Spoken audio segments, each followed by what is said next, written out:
Hello guys! Hello Far Sign! Hello Leo R. Sagittarius! Welcome dito sa aking channel, Kapalaran 888. Welcome! Alamin natin kung anong messages, vibration, gabay, energy para sa lahat ng Far Sign Leo R. Sagittarius. Ito ay para sa February 12, 2024. Okay. Far Sign Leo R. Sagittarius. Far Sign Leo R. Sagittarius.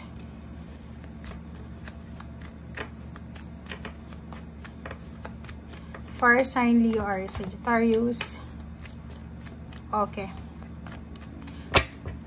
Okay, kung makikita mo dito guys, ang nakikita ko sa'yo dito, Far Sign, is sa araw na ito, February 12, 2024, posibleng makatanggap ka ng balita tungkol sa isang tao na posibleng nakakulong siya. Okay, for example, kapatid mo siya, panganay mong kapatid, or posibleng tiyuhin, or posibleng may edad na siya. So, Far Sign Leo R. Sagittarius, ang nakikita ko siya dito is posibleng ikaw ay makatanggap ng balita, message, chat, call, or kung ano man siya, na etong taong ito ay posibleng nakulong siya, or ang taong ito ay posibleng marami siyang utang, or ang taong ito ay naghihirap na siya, financial, parang ganun. So, comment down below if you are resonated. Or ang nakikita ko sa'yo dito, Far Sign Leo R. Sagittarius, is pwedeng yung message na matatanggap mo ay tungkol sa medyo may edad na lalaki, babae, sa yung pamilya, pwedeng biyanan mong babae, o biyanan mong lalaki, na posibleng siya ay nakakulong, or siya ay may sakit, or siya ay may problema sa pera, or siya ay ginigipit ng isang lalaki or isang individual. So, comment down below if you're resonated.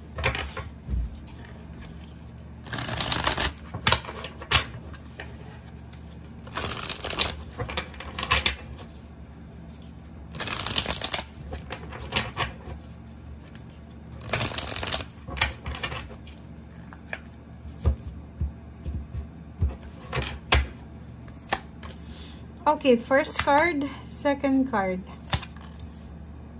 So yun. Ang nakikita ko sir dito is posibleng yun, isang tao ang nag-aantay ng tulong mo. Like yun, di ba? Like for example, kapatid mo siya, kapamilya, na pwedeng nakulong, may problema sa pera. Posibleng naghihintay ito na bigyan mo siya ng tulong financial, or tulong financial and emotional. So, comment down below if you resonated ka.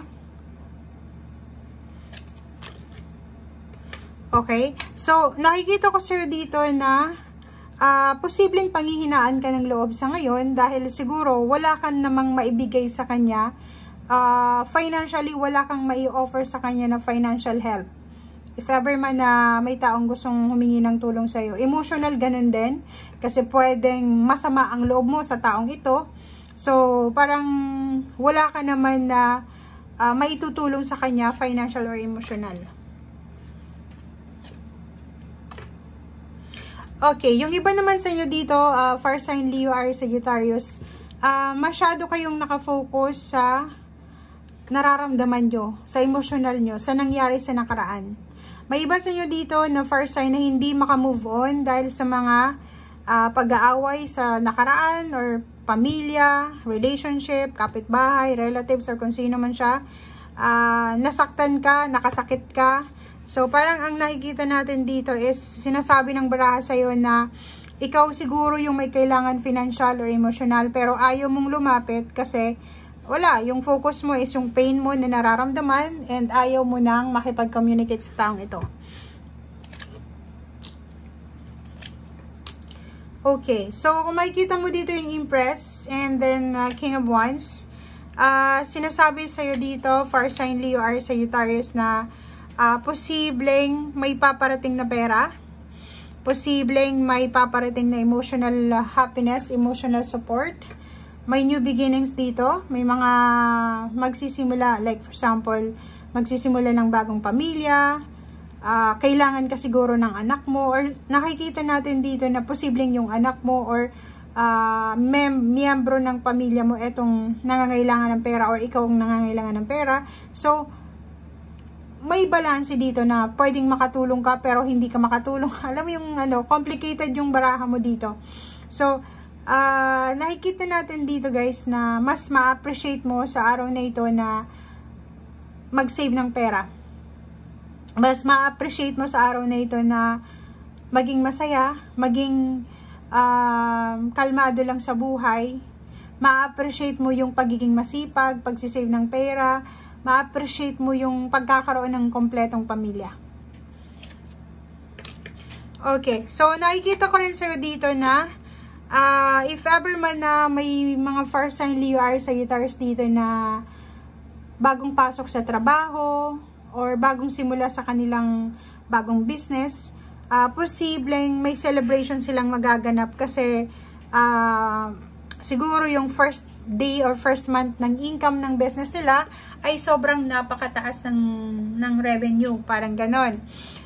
Nakikita rin natin dito guys na relationship, pwedeng in a relationship ka, tapos yung karelasyon mo ay na-promote, tumas yung posisyon sa trabaho, pwedeng yung anak mo ay nagkaroon ng award, rewards, or any recognition, or kung ano man to na possible na victory and success. Nakakaluka yung message mo. Ano sila? Mix. Ikaw na lang kung saan ka makaresonate. Good news. May good news na parating sa inyo. Dito sa barahang ito is tungkol ito sa mga kinakatakutan mo. And ano man itong kinakatakutan mo ay posibleng may solusyon ka na dito. Okay? Nakikita ko sure dito na siguro may endings na.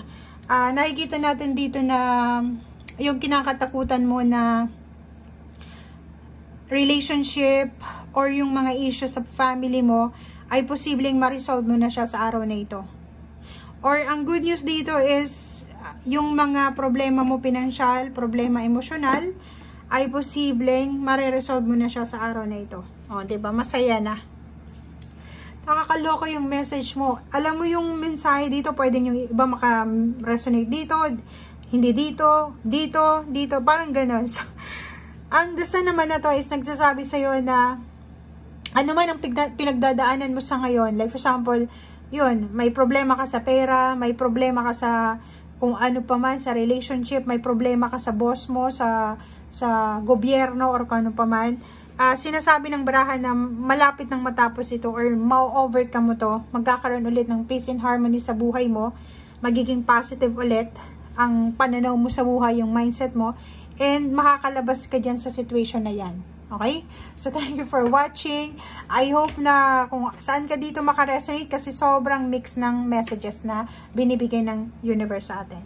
Thank you guys. Bye!